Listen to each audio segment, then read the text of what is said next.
ফার্মে পানি ঢুকে গেছে, প্রতিটা ঘরে ঘরে পানি চলে গেছে। আমরা গবাদি পশু নিয়ে বেরোতে পারি না, তারা হেঁটে চলে খেতে পারে না।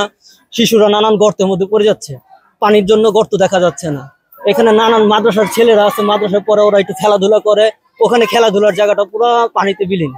কোনো এখানে হাঁটা চলা, পানি, খাওয়া দাওয়া, কোনো কিচ্ছুতেই কোনো শান্তি নাই। পানির উপরে সবার বসবাস। এই পানি, নোংরা পানির কারণে মানুষের মশা মাছি অনেকটা বেড়ে গেছে। গরু মারা গেছে, ছাগল মারা গেছে, বাচ্চারা অসুস্থ হয়ে গেছে। কেউ স্কুল কলেজে যাইতে পারে না, যারা চাকরি করে তারা চাকরি যেতে পারে না। এখন এই রাস্তাঘাটে লেগে তো রাস্তাঘাট ছাড়া তো চলা যেত না। এখন এটা বাংলার আইসে দিকে হেরা মানুষজন লইয়া মারামারি শুরু করে দিছে। ওই যে আমার এক ছেলের পাও কাটছে, আমার ননদের হাত কাটছে, আমার হাজবেন্ডের মাথার বাড়ি মারছে। এখন আমরা সবাই মানে আহত। ত্রিশ আমলের ব্রিজটা তার এই জন্য বাড়ি ঘর করে বন্ধ করে দিয়েছে, পিছনে যে শত শত বাড়ি ঘরের ভিতরে পানি। আপনারাও গিয়া দেখেন যে কি অবস্থা হয়েছে, মানুষের ঘর থেকে বাড়ি দেবে না, পাকের ঘরে পানি, পোলা পানের হাতে পায়ে ঘা হয়ে গেছে। গাছকে 1-1.5 মাস ধরে তাদেরকে রিকোয়েস্ট করতেছি যে আমরা একটু রাস্তা দেন। আমরা করি আমরা কত জায়গাতে আমরা নিতেছি না। আমরা প্লাস একটু পানি সরার জন্য একটু রাস্তা দেন, আমরা পাইপ ফালাই, আমরা আমাকে জায়গা তো আমরা নিতেছি না। এককভাবে জমরিত হয়েছে এখানে আমাদের বহুবার এখানে যে একটা বাসা বাড়ি করতেছে তারা অনেক প্রভাবশালী একজন ব্যক্তি।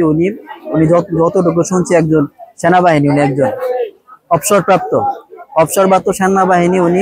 ওনাকে বহুবার বলা হয়েছে যে এখানকার যে 1 নং ওয়ার্ডের যে পানিটা যে বের হয়, পানির রাস্তা উনি বন্ধ করে দিছে। এখানে কেন বন্ধ করে দিছে এটা আমরা বলতে পারি না। হয়তো উনি প্রভাবশালী ব্যক্তি এবং উনি একজন খুব মানে টাকাওয়ালা একজন ব্যক্তি উনি একজন, কিন্তু ওনাকে বহুবার বলা হয়েছে উনি পানির জন্য কোনো নিষ্কাশনী করতেছে না। তাই আমরা প্রশাসনকে আমরা জানিয়ে, আমরা এলাকাবাসী যারা এখানে আমরা আছি, ঐক্যজোট হয়ে আমরা খাস জমি দিয়ে আমরা এখানে পানি পারাবার করতেছি। এখানে মানুষের ধন্যবাদ করতেছে। ক্ষেত 30-35 মন 40 মন ধান হয়, এই জায়গাতে আমি 5 মন ধান কাটতে পারছি না, ক্ষেতের থেকে সব পচে গেছে। এই ফলাফল লয়ে আমি খামু, এত কষ্ট করে আমি গৃহস্থিরা করছি কি কারণে? তারা পানিটা বন্ধ করে নইতো আমার এই পানি গুলো করছে তারা। এই মেন রোডে একটা সরকারি কালভার্ট দেওয়া ছিল, এইখানে কিছু কুচক্রি মহল 2-3টা বাড়ি প্রতি জমি রাখা বিগত সময়ে কোনো কিছু করে নাই। উত্তরের সাইডে, আমাদের উত্তরে 1 নং ওয়ার্ডের পানি এই কালভার্ট দিয়ে বের হয়।